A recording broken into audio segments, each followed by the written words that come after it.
Baik, selamat pagi. Pagi Bu. Baik. Perkenalkan, saya Dara Febiola selaku HR yang akan memandu jadwalnya di sesi diskusi kita hari ini. Mungkin bagaimana kabarnya hari ini? Alhamdulillah baik Bu. Baik. Tadi di perjalanan menuju ke sini apakah lancar atau mungkin ada kendala yang terjadi di perjalanan? Sedikit macet sih Bu dari di daerah saya. Oke, baik. Karena pagi ya, Iya, mungkin macet. Oke, terima kasih. Baik, sebelumnya kita mulai. Saya ingin menjelaskan terlebih dahulu agenda kita. Wawancara ini diperkirakan akan berlangsung selama 30-45 menit. Nah, jadi tahapannya nanti akan dimulai dengan penggalan informasi terkait pengalaman dan potensi Anda, lalu kemudian akan saya tutup dengan sesi tanya jawab. Nah, jadi jika nanti ada bagian yang kurang jelas atau ada hal yang ingin Anda tanyakan mengenai posisi ini, Anda bisa menyampaikannya di sesi tanya jawab di bagian akhir nanti. Nah, sampai di sini apakah alurnya sudah dapat dipahami atau mungkin ada yang ingin Anda tanyakan terlebih dahulu? Cukup dipahami Bu. Oke, baik. Mungkin kita mulai saja. Baik Bu. Oke, baik. Kita masuk saja. Mungkin bisa diceritakan bagaimana pengalaman Anda ketika terlibat dalam suatu organisasi atau tim yang memiliki struktur pembagian yang tugas dengan jelas. Baik, sesuai dengan pengalaman saya sebagai staf HROD di organisasi yang sebelumnya saya ikuti, strukturnya cukup jelas dan itu sangat membantu bagi tiap staf untuk menjalankan job desk mereka. Dengan struktur yang jelas tersebut juga, maka pekerjaan ataupun job desk yang lain seperti yang khususnya yang berhubungan dengan HROD juga akan berjalan lancar Bu. Oke. Apa peran dan tanggung jawab Anda dalam struktur tersebut? Saya waktu itu sebagai penanggung jawab dari sebuah acara, di mana acara itu dibuat dan dibuat oleh angkatan-angkatan termuda dari organisasi yang saya ikuti sebelumnya. Jadi saya yang mengarahkan mereka untuk melakukan apa dan bagaimana proses dari acara ataupun penampilan yang akan mereka buat itu. Oke. Lalu bagaimana Anda dapat memahami atau menyesuaikan diri dengan struktur organisasi tersebut serta apa yang Anda lakukan untuk memastikan koordinasinya itu berjalan dengan baik? Oke, jadi sebelumnya saya akan melist semua job desk-nya terlebih dahulu, apa saja yang dibutuhkan dan harus berkoordinasi dengan siapa dan bagaimana. Jadi akan saya buat catatan, list-list, kemudian nanti akan saya lakukan. Misalnya untuk membuat laporan penanggung jawab, nanti saya akan berkoordinasi dengan ketua maupun sekretaris sehingga nanti akan saya sambungkan dengan koordinator dari parlemen saya. Oke.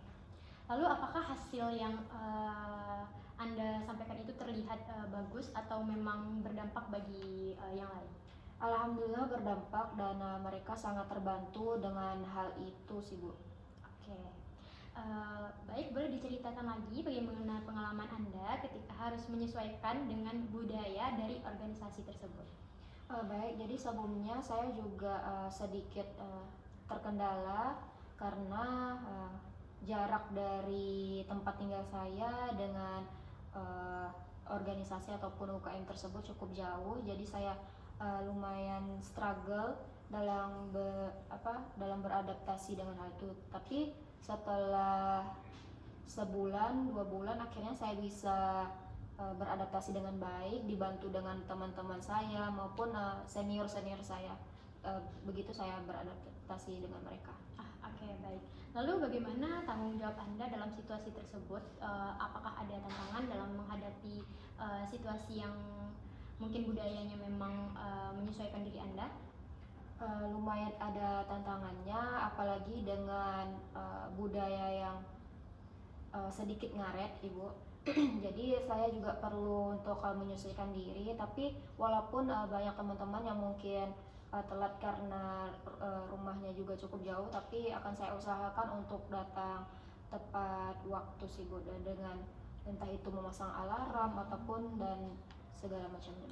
Lalu bagaimana langkah yang Anda lakukan untuk menyesuaikan dan memahami budaya tersebut? Seperti yang saya bilang sebelumnya, saya akan memasang alarm, kemudian akan saya follow up terus teman-teman saya untuk segera datang untuk menemui entah itu rapat penting apapun, sekedar untuk rapat informal. Jadi akan saya terus follow up dan tanyakan keberadaan mereka. Oke, baik. Lalu bagaimana hasil dari proses adaptasi tersebut? Alhamdulillah sejauh ini berjalan dengan cukup baik karena teman-teman juga setelah di follow up itu akhirnya bisa datang dengan tepat waktu. Oke, boleh diceritakan lagi pengalaman Anda ketika bekerja dalam suatu tim untuk menyelesaikan tugas atau proyek? Jadi kalau dari pengalaman saya pernah ikut mengerjakan suatu proyek di mana saya harus menyiapkan suatu penampilan. Jadi dari pengalaman tersebut saya itu dibagi dulu sesuai dengan job desk-nya, entah saya megang apa, teman saya megang apa. Jadi semuanya itu terstruktur dengan baik dan dijalankan dengan baik. Jadi tidak ada yang namanya double job karena sudah dibagi masing-masing pekerjaannya. Oke, baik. Dari cerita pengalaman Anda tersebut, apa peran dan tanggung jawab Anda dalam tim tersebut? Saya adalah anggota biasa saja, tetapi memiliki job desk yang sudah diberikan dari koordinator saya. Jadi saya akan menjalankannya dengan baik. Kemudian saya juga berkoordinasi dengan rekan tim lain, dengan anggota kelompok lain, sehingga pertemuan ataupun acara yang kami angkat itu berjalan dengan baik. Oke. Lalu apa yang Anda lakukan atau kontribusi untuk dalam tim tersebut? Sesuai dengan job desk yang udah dibagikan, saya sangat mengerahkan seluruh kerja keras saya untuk dalam melaksanakan acara tersebut. Jadi akan saya lakukan dengan sebaik mungkin, semaksimal mungkin, dan saya akan mengusahakan dan mengoptimalkan segala cara agar acara yang kami angkat itu berjalan dengan lancar. Jadi tidak ada yang namanya kendala-kendala terbesar ataupun masalah-masalah besar yang muncul. Oke, lalu bagaimana hasil dari kerja tim tersebut dan bagaimana kontribusi Anda mempengaruhi hasil tersebut? Baik, terima kasih pertanyaannya Bu. Untuk kontribusi hasil dari kontribusi saya alhamdulillah berjalan lancar. Kontribusi dari saya itu memberikan lumayan banyak impact karena emang udah job desk-nya dan teman-teman lain juga terbantu dengan hal itu. Oke, boleh diceritakan lagi pengalaman Anda ketika menghadapi perbedaan pendapat dalam suatu tim? Untuk perbedaan pendapat itu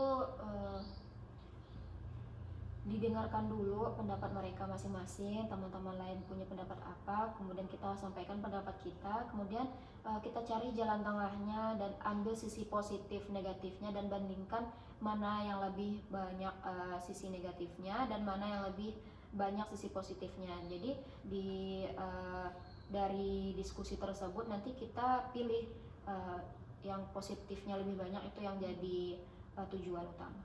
Oke, lalu bagaimana peran Anda dalam situasi tersebut?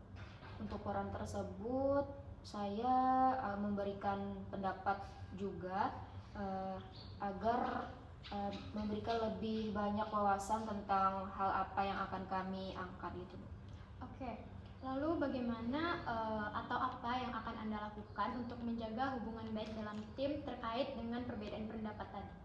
Untuk menjaga hubungan yang baik, mungkin akan saya sampaikan sedikit dengan humor agar suasananya juga lebih cair dan tidak terlalu tegang. Dan dari di akhir sesi nanti juga kami akan saling memberikan pendapat ataupun memberikan saran agar suasananya itu tidak tegang.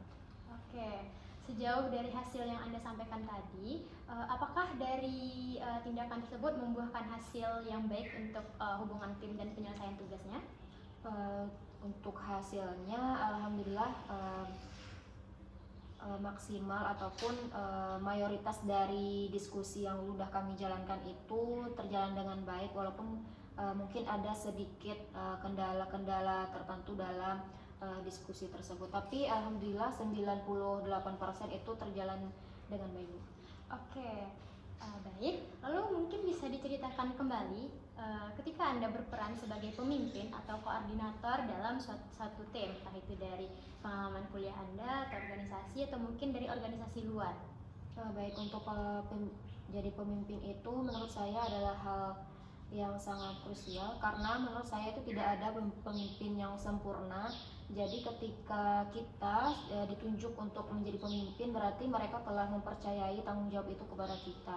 Jadi mungkin saya akan lebih bekerja keras lagi supaya saya dapat mengemban tanggung jawab itu dan tidak mengecewakan anggota-anggota saya. Kemudian saya juga akan berkontribusi koordinasi dengan teman-teman yang lain supaya dari organisasi yang saya pimpin itu tidak ada kendala-kendala yang berarti dan semuanya dapat berjalan dengan lancar.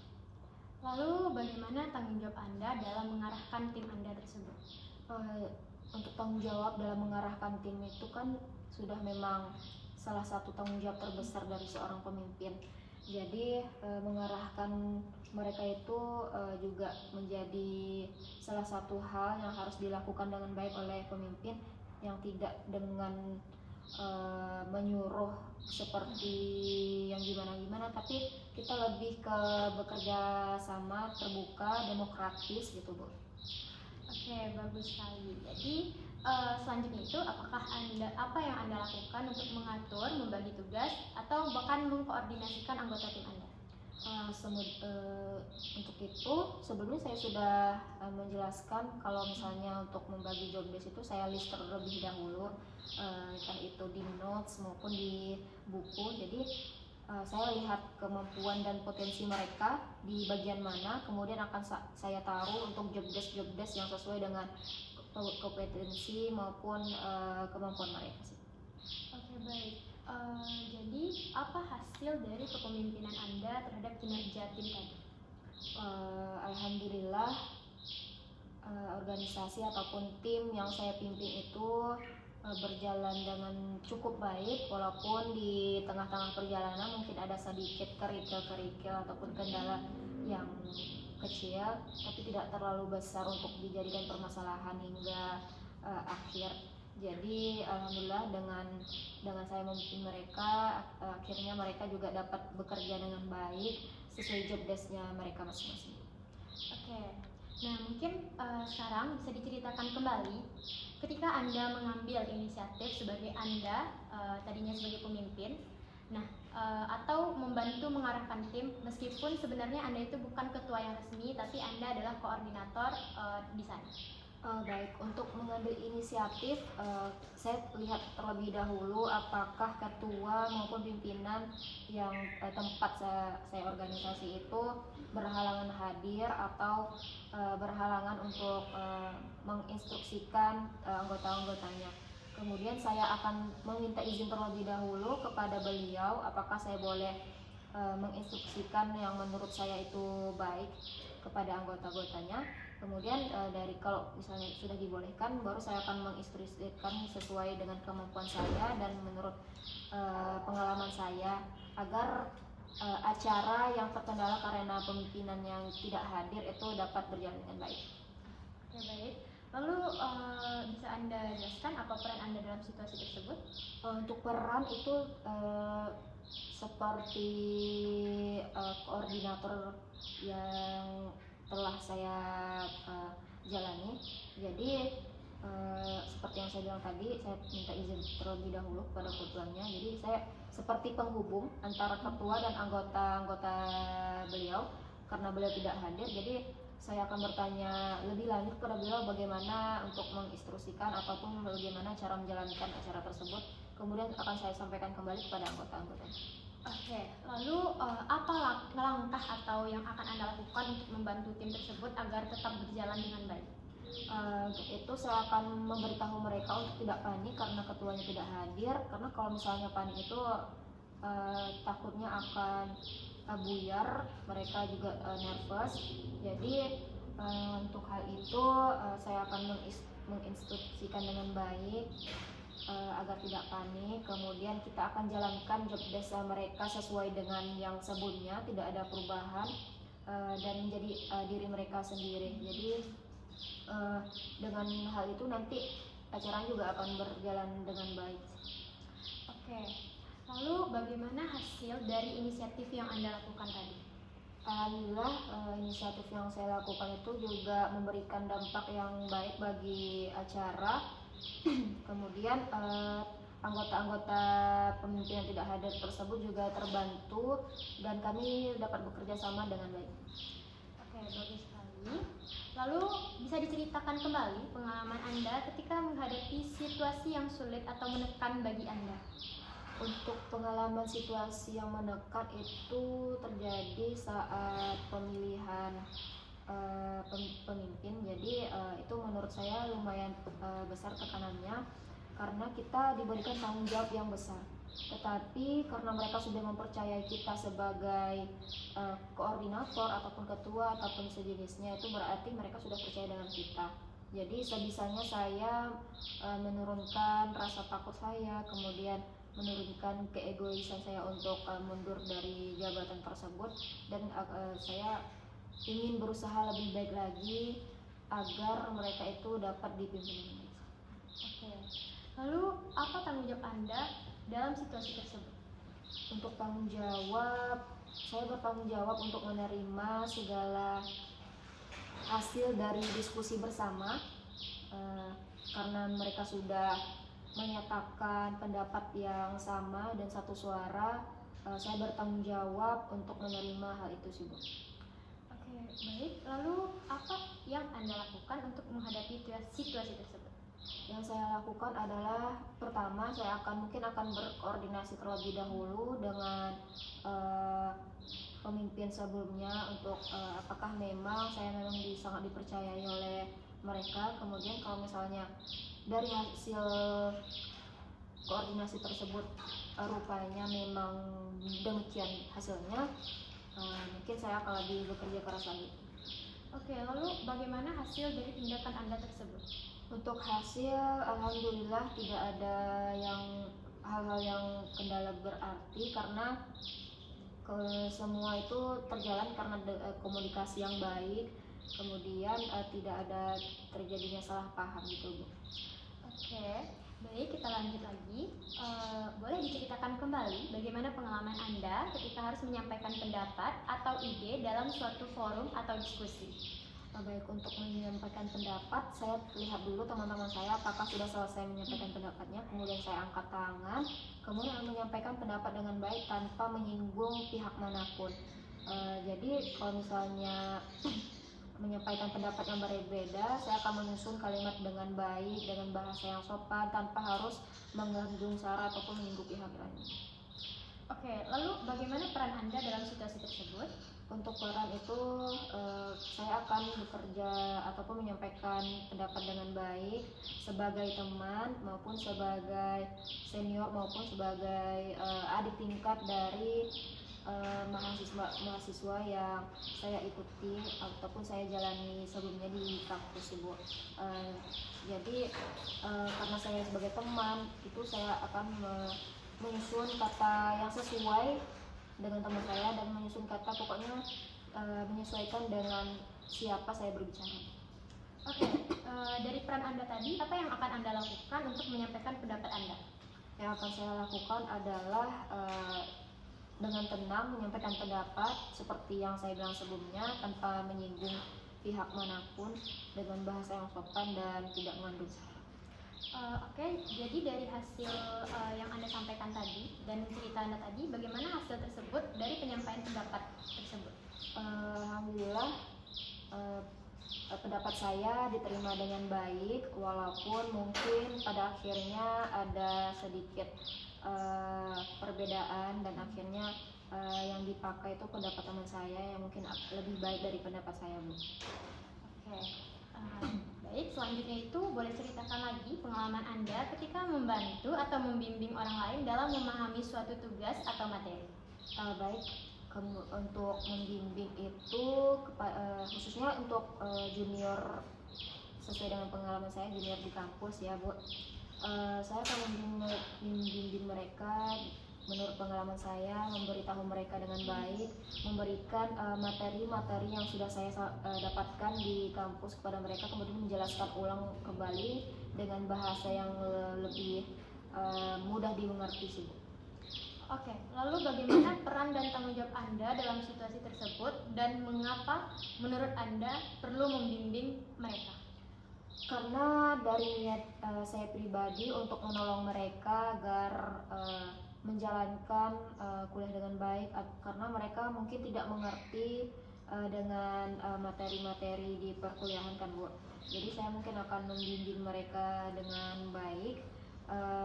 Kenapa hal ini menurut saya penting? Karena sebagai kakak tingkat yang mungkin sudah melewati hal tersebut, mungkin saya akan memberikan ilmu yang sudah saya dapatkan sebelumnya, yang lebih dulu saya dapatkan dari mereka, Bu, daripada mereka.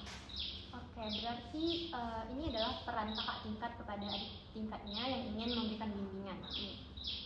Selanjutnya, apa yang Anda lakukan untuk membantu junior Anda tersebut? Lalu bagaimana cara Anda menjelaskan dan atau memberikan arahan kepada mereka? Sebelumnya akan saya sampaikan terlebih dahulu semuanya, kemudian akan saya tanyakan kembali apakah mereka mengerti dan ngetes mereka di bagian-bagian yang menurut saya itu sulit, dan apakah mereka bisa jawab dengan pertanyaan saya. Kalau misalnya mereka bisa jawab, berarti mereka sudah paham. Oke, lalu apa hasil dari bimbingan yang Anda berikan? Apakah orang tersebut mengalami peningkatan atau kinerja mereka jauh lebih baik dari sebelumnya? Alhamdulillah mereka jauh lebih baik, nilai-nilai mereka juga lebih baik karena kami berdiskusi, bekerja sama dalam membahas materi-materi yang sudah saya dapatkan sebelumnya, yang terlebih dahulu saya dapatkan daripada mereka, Bu. Oke, baik, bagus sekali. Selanjutnya itu bisa diceritakan kembali ketika harus memberikan masukan atau evaluasi terhadap hasil kerja orang lain. Untuk masukan hasil kerja orang lain itu seperti yang saya bilang sebelumnya, harus digunakan bahasa yang sopan ya, tanpa menyinggung pihak mereka. Jadi walaupun kita menyampaikan saran, itu harus memang benar-benar sesuai dengan hal yang kita kuasai, Bu. Jadi tidak sembarangan kita berbicara kritik itu ataupun saran padahal kita tidak tahu gitu, Bu. Jadi mungkin saya akan menyampaikan saran saya yang apa yang saya ketahui. Oke, lalu bagaimana tanggung jawab Anda dalam situasi tersebut? Untuk tanggung jawab sebagai teman, sebagai senior, sebagai junior itu ya kita sampaikan apa yang perlu disampaikan, tidak perlu untuk takut akan dikucilkan atau gimana, karena apa yang kita sampaikan itu menurut kita benar. Jadi sebagai teman yang baik, mungkin kita mengarahkan teman-teman kita untuk menyarankan hal-hal yang menurut kita baik, Bu. Oke, lalu bagaimana cara Anda menyampaikan feedback tersebut? Apa yang akan Anda pertimbangkan saat menyampaikannya? Untuk apa yang akan saya pertimbangkan saat penyampaian, mungkin saya akan lihat suasananya dulu, situasi dan kondisinya terlebih dahulu. Apakah suasananya itu cair, apakah menyenangkan. Kalau misalnya menyenangkan, mungkin akan saya lebih menyampaikan apa yang menurut saya itu sesuai dengan kondisi ataupun konteks dari diskusi tersebut. Tapi kalau misalnya suasananya tidak menyenangkan, mungkin akan saya kasih sedikit humor sih, Bu. Baik, lalu bagaimana hasil dari feedback yang Anda sampaikan tadi? Untuk feedbacknya alhamdulillah diterima dengan baik. Kemudian juga mereka menerapkan saran dari saya sih. Oke. Lalu bisa diceritakan kembali pengalaman Anda ketika menetapkan target tertentu dalam suatu tugas atau pekerjaan? Untuk menargetkan tertentu itu saya menulis di notes apa yang perlu saya capai dalam hidup saya, baik itu di lingkungan organisasi maupun lingkungan akademik gitu, Bu. Kemudian saya misalnya kalau sudah tercapai, saya checklist aja sih, Bu. Oke, baik. Lalu bagaimana cara Anda dalam mencapai target tersebut? Seperti yang saya bilang sebelumnya, saya itu menulis di notes apa yang perlu saya capai dan realistis ya Bu. Kalau misalnya tidak realistis itu mungkin akan membuat kita stres juga sih Bu. Lalu langkah-langkah apa saja yang akan saudara lakukan dalam mencapai target tersebut?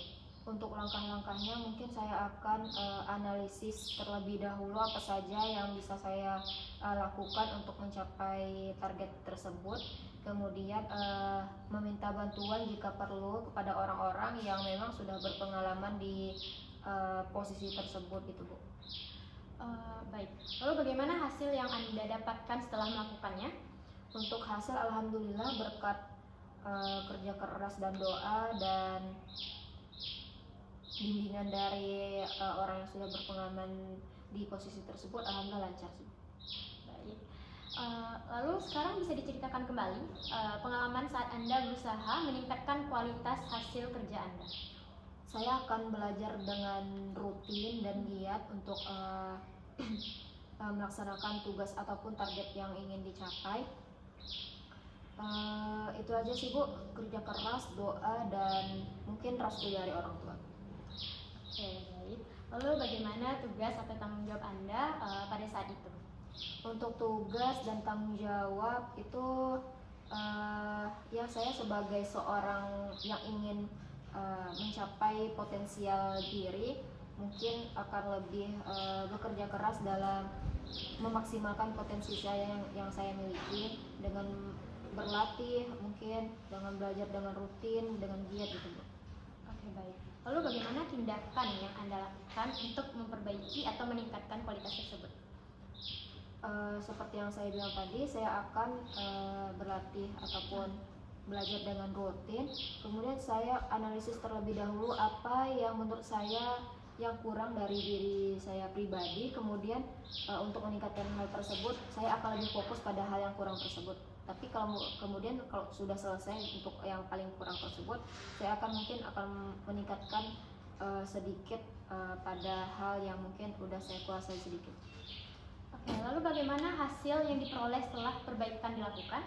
Alhamdulillah tercapai apa yang ingin saya capai dan potensi saya alhamdulillah juga meningkat, walaupun memang ada hal-hal yang perlu dipertimbangkan lagi, ada hal-hal yang perlu untuk dikembangkan lagi. Baik. Pertanyaan selanjutnya, ceritakan pengalaman Anda saat menghadapi suatu masalah yang mengharuskan Anda mencari informasi tambahan untuk menyelesaikannya.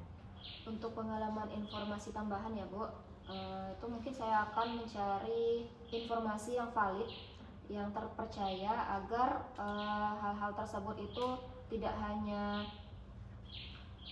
dikatakan oleh orang-orang biasa, tetapi memang oleh orang-orang yang terpercaya seperti di jurnal, Scopus maupun Sintai. Oke, lalu apa tugas atau tanggung jawab saudara pada saat itu? Untuk tugas dan tanggung jawab itu seperti buat makalah untuk presentasi, itu kan menggunakan informasi-informasi yang harus valid agar kita juga menyampaikannya kepada audiens ataupun teman-teman lainnya di kelas itu dapat berjalan dengan baik. Jadi tidak hanya asal-asal bicara. Oke, lalu apa saja langkah yang akan Anda lakukan untuk mencari informasi tersebut? Mungkin saya akan mencari di tempat-tempat yang kredibel, yang terpercaya, seperti di perpustakaan, di buku, di Scopus, di Sinta gitu Bu. Jadi hal-hal tersebut kan sudah diverifikasi oleh ahlinya Bu. Baik. Lalu bagaimana hasil yang Anda peroleh setelah mendapatkan informasi tersebut? Alhamdulillah juga hasil dari apa yang saya persiapkan itu diterima dengan baik oleh dosen dan teman-teman. Tidak ada kritik yang berarti karena memang kami mencari informasi tersebut sesuai dengan pakemnya. Jadi udah terpercaya, udah valid Bu. Baik, bisa diceritakan lagi pengalaman ketika Anda mendapatkan informasi yang belum sepenuhnya jelas atau diragukan kebenarannya? Untuk diragukan kebenarannya itu mungkin saya akan bertanya dengan orang-orang yang lebih banyak ilmunya seperti dosen mungkin ataupun sarjana yang psikologi. Kemudian mungkin teman-teman yang kami percaya untuk lebih memiliki intelektual yang tinggi, kemudian akan diverifikasi di mana sumber itu berasal. Kalau misalnya sudah terverifikasi sumbernya dan ternyata valid, mungkin itu akan segera kami gunakan. Oke.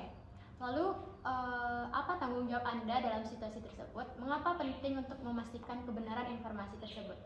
Tentu saja penting, Bu, karena sebelum kita menyampaikan informasi apapun itu kepada halayak umum, kita juga harus memiliki fakta dan data yang memang tertulis dan tercatat dengan baik dan sudah terverifikasi oleh ahlinya, Bu. Oke. Lalu apa langkah yang Anda lakukan untuk mengklarifikasi atau memvalidasi informasi tersebut? Apakah Anda melakukan cross check dengan sumber lain? Tentu saja saya akan melakukan cross check dengan sumber lain dan apakah terverifikasi atau tidak dengan sumber lain itu. Kemudian kalau misalnya ternyata belum terjawab, belum ketemu, mungkin akan saya tanyakan kepada dosen di mana untuk mencari sumber dari informasi tersebut. Oke, selanjutnya itu dari penyampaian Anda tadi, bagaimana hasil dari proses klarifikasi tersebut dan bagaimana pengaruhnya terhadap keputusan atau hasil kerja Anda? Untuk proses klarifikasinya itu berjalan dengan baik karena berdiskusi dengan dosennya juga cukup baik, Bu. Kemudian hasilnya adalah ya informasi tersebut disampaikan kepada teman-teman ataupun audiens dengan cukup baik, Bu. Oke, jadi dari jawaban Anda tadi menutup pertanyaan kita pada pagi hari ini. Mungkin saya tanyakan kepada Anda, apakah ada yang ingin Anda tanyakan terkait posisi atau mengenai lingkungan kerja di perusahaan kami? Mungkin tidak ada. Oke, baik. Jadi dari pertanyaan-pertanyaan yang Anda sampaikan tadi sudah sangat bagus dan kompleks. Untuk selanjutnya itu kita akan menunggu tahap selanjutnya karena ini adalah sesi wawancara Anda dan sudah berakhir. Jadi jika ada masalah atau yang ingin ditanyakan lebih lanjut lagi bisa ditanyakan, tetapi jika tidak ada maka wawancara kita pada hari ini telah selesai. Terima kasih atas waktu dan partisipasinya dan jawaban yang sudah Anda berikan sesuai dengan kemampuan Anda tadi. Lalu kami sangat menghargai jawaban dari Anda. Serta terima kasih juga atas waktu dan kesediaan Anda untuk mengikuti wawancara ini. Nah, selanjutnya kami akan melanjutkan ke tahap seleksi berikutnya dan hasil wawancara ini akan diumumkan pada jadwal yang telah ditentukan. Mungkin akan kami sampaikan jika Anda masuk ke dalam kriteria perusahaan kami, mungkin akan kami sampaikan lewat kontak person yang Anda sampaikan di CV Anda. Baik, karena wawancaranya sudah selesai, terima kasih atas waktunya. Anda boleh melanjutkan kegiatan. Baik, terima kasih kembali, Bu.